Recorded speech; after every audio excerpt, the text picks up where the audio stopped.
Welcome to Triumphant Over Trauma, where resilience reigns and women rewrite their stories of victory after trauma. I'm Gina, your guide on this empowering journey. With a mission to help women overcome trauma, I'm here to inspire you to cultivate a positive mindset, embrace self-love, and find peace. Join me as we celebrate strength, reclaim power, and triumph over adversity together. Take a deep breath with me for a moment. The kind of breath that feels like a pause instead of a push. Let your shoulders soften. Let your body land. Now imagine yourself here, held in a warm embrace, sitting by a steady fire beneath a star-filled autumn sky. The flames are calm, grounding. The air is crisp but gentle. Around you, the leaves are changing, not fighting the season, not clinging to what was, just releasing and becoming. That's the space we're stepping into today. Because if you've ever looked at your life and thought, I don't recognize myself anymore, or felt grief for a version of you that disappeared somewhere along the way, I want you to know something important. You didn't lose yourself because you failed. You changed because you survived. Trauma has a way of reshaping identity, not loudly, not all at once, but slowly. Through adaptation, through protection, through doing what you had to do to make it through the days. You became quieter, or stronger, or more grounded, or more self-reliant than you ever planned to be. And somewhere in that process, a part of you stepped back, not because she was weak, but because she was waiting for it to be safe again. So many women carry shame for this. They tell themselves they lost who they were, that trauma took something essential from them. But here's the truth most people miss. That woman you miss, she didn't disappear. She evolved. And the woman you're becoming now, the one who's questioning, healing, softening, and awakening, she isn't a stranger. She's the next chapter. Becoming her doesn't mean erasing the past. It doesn't mean forcing yourself to move on or pretend that you're fine. It means honoring who you were, grieving what was lost, and allowing yourself to step into who you are now with intention instead of fear. There comes a moment in healing when survival no longer fits, when the armor feels heavy, when the roles you once needed start to feel too small. That moment isn't confusion, it's readiness. This episode is an invitation to sit with that feeling, to explore the identity you lost without shame, and to gently meet the woman who's been forming beneath the surface, the one shaped by wisdom, resilience, and truth. You don't have to rush this. You don't have to have language for it yet. Just like the leaves around you, you're allowed to change slowly, you're allowed to let go, and you're allowed to trust that what's emerging is not a lesser version of you, but a more truer one. So settle in, let the fire steady you, let the night sky remind you how vast becoming really is. Because this isn't about going back to who you were. It's about stepping forward into who you're finally ready to be. Let's begin. Trauma doesn't just change what you've lived through. It changes how you learn to be. It reaches into identity quietly, not with a single moment, but through repetition, through what you had to become to survive. You learned who to be by reading the room, by anticipating danger, by shrinking, hardening, pleasing, achieving, and disappearing. Whatever kept you safe at the time. And slowly, without realizing it, survival became your personality. You weren't being fake. You were being adaptive. Trauma teaches identity through necessity. Be strong so no one sees you break. Be quiet so you don't cause problems. Be useful so you're not abandoned. Be independent so you're never disappointed again. And those versions of you, they weren't wrong. They were brilliant. They carried you through seasons that required armor, vigilance, and grit. They helped you endure when tenderness would have been too dangerous. But here's the moment everything shifts. Survival identities are not meant to be permanent homes. At some point in healing, you begin to feel it, that subtle dissonance, that sense that the way you move through the world no longer matches who you're becoming, that the roles you once needed now feel heavy, restrictive, or painfully small. This is where identity reconstruction begins, not because trauma won, but because you did. Choosing who you're becoming doesn't mean erasing what shaped you. It means deciding what gets to come forward with you. You begin asking new questions like, who am I when I'm not bracing? Who am I when I don't have to prove my worth? Who am I when safety is allowed? And those questions can feel terrifying at first, because when trauma shaped your identity, familiarity felt like safety, even when it hurt. But healing invites a new kind of courage, the courage to become unfamiliar to yourself. This is where power lives. When you consciously choose who you are becoming, trauma loses its authorship over your story. It no longer gets to define your tone, your boundaries, your dreams, or your capacity for joy. You don't deny what happened. You integrate it. You say, this shaped me, but it doesn't own me. This informed me, but it doesn't limit me. This changed me, and now I choose what that change becomes. Identity is not something trauma takes from you forever. It's something trauma interrupts until you're ready to reclaim it. And when you do, you don't become who you were before. You become someone deeper, someone truer, someone who knows the cost of survival and chooses embodiment anyways.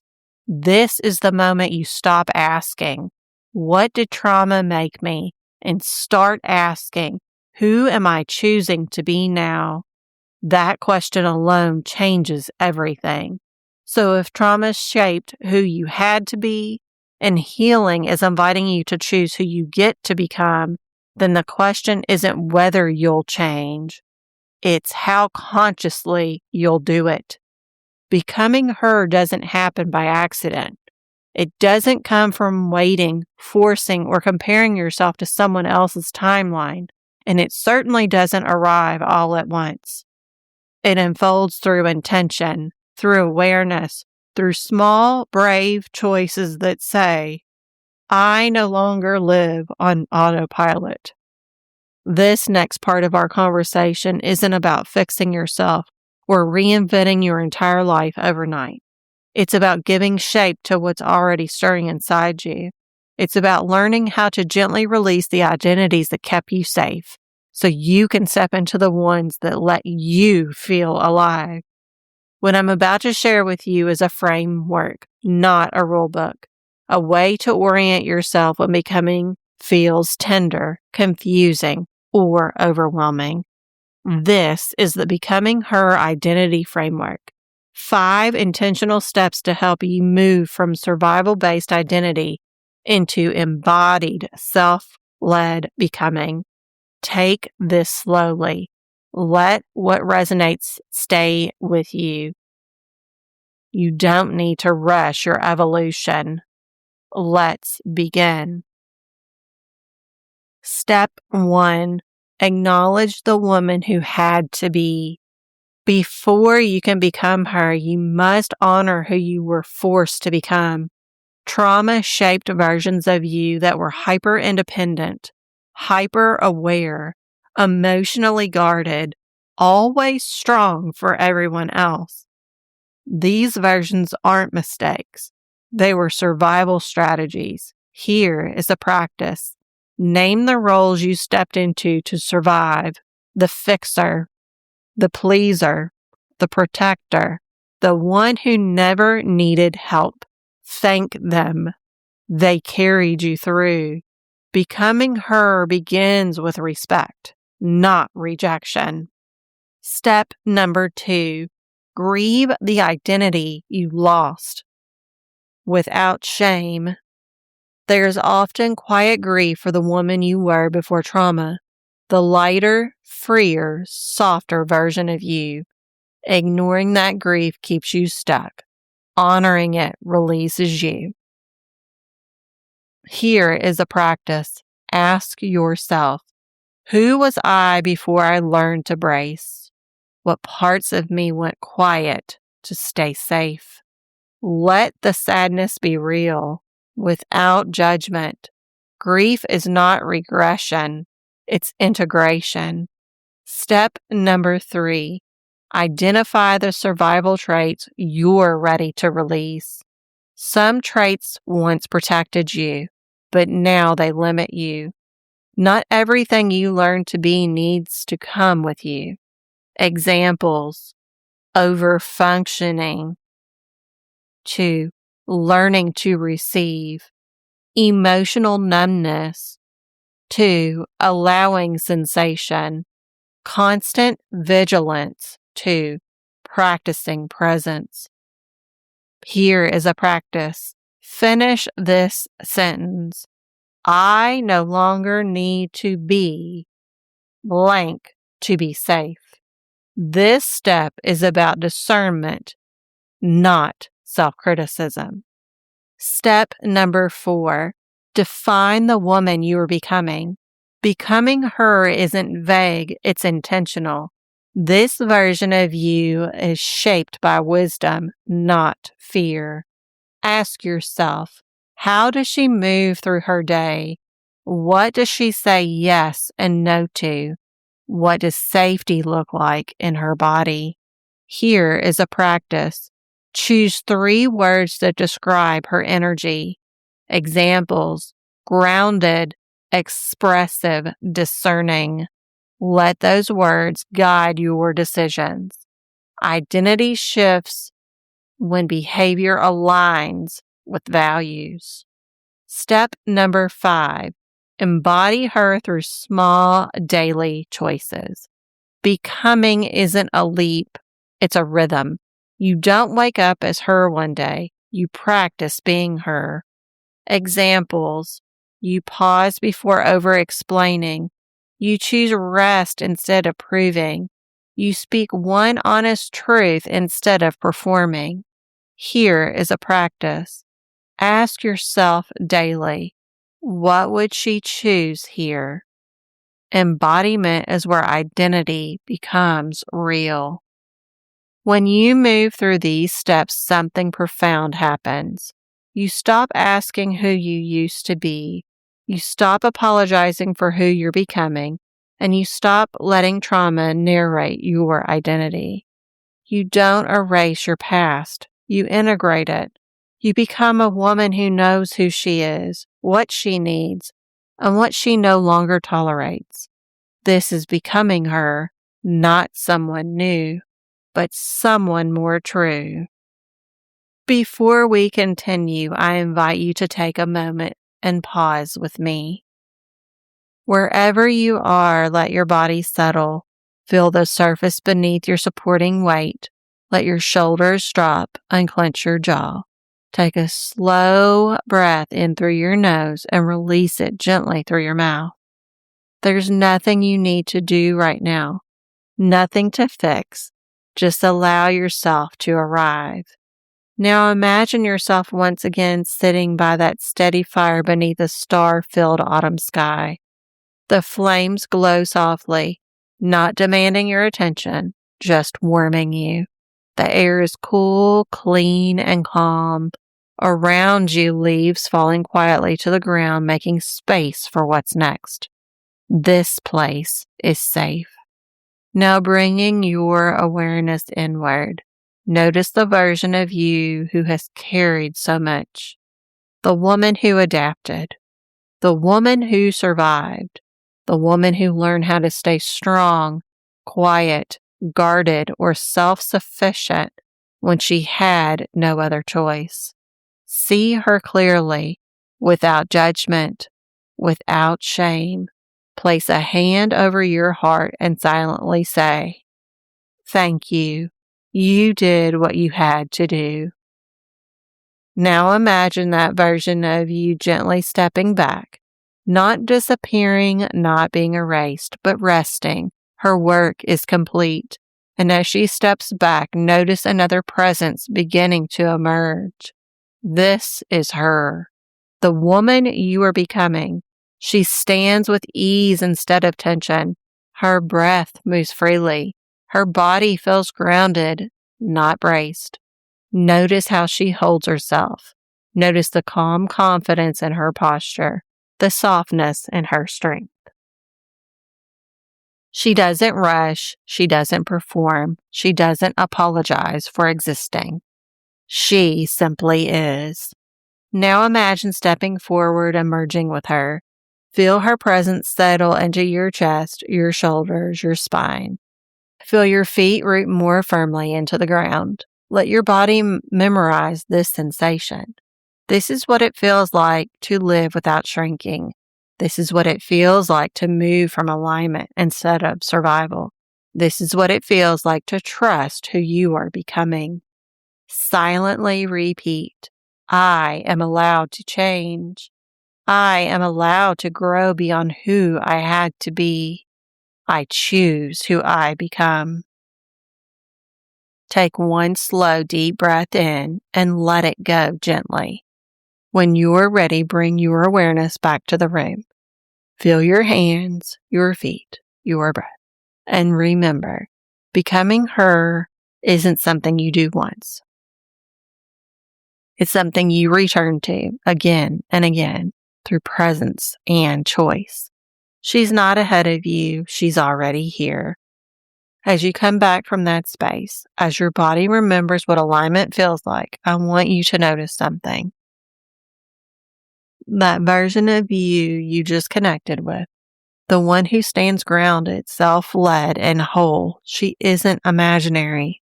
She's a possibility that already lives inside of you. But becoming her isn't something you're meant to navigate alone. Not because you're incapable, but because growth deepens when it's held in a safe, intentional space. There comes a moment on the healing journey when insight wants structure, when embodiment wants guidance, when intuition wants direction. And if you're feeling that gentle pull right now, the sense that you're ready to explore who you're ready to become with more clarity and support, I want you to trust that feeling, because that's exactly where we're headed to next. If something inside you softened during that moment, if you felt a quiet recognition of the woman you're becoming, I want you to know that you are not imagining it.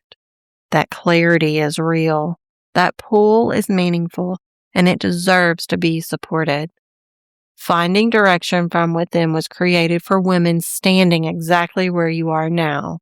Women who have survived, adapted, healed, and are finally ready to live from alignment instead of survival.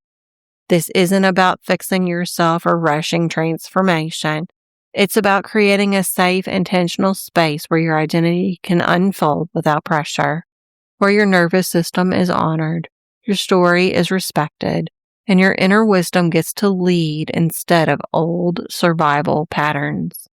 Inside this journey, you'll be gently guided to reconnect with who you are becoming, release identities that no longer serve you, and build a life that feels grounded, authentic, and self-led. Whether you choose to walk through the course at your own pace or walk more closely with me, this is an invitation to stop questioning your evolution and start trusting it. You don't have to rush. You don't have to have it all figured out. You just have to be willing to listen to yourself again. When you're ready, you can learn more at www.bodyelementsmindelevation.com. I'll be here walking beside you. As you step back into your life, may you trust that becoming her doesn't require abandoning who you were. It asks only that you honor every version of yourself and walk forward as the woman you are finally ready to be. This is Gina, signing off. Thank you for tuning in to Triumphant Over Trauma, where resilience prevails and women rewrite their stories of victory after trauma. Remember, healing is a journey, not a destination. Keep embracing your strength, cultivating resilience, and shining your light bright. You are capable of triumphing over any challenge life throws your way. Until next time, keep rising and thriving. You've got this.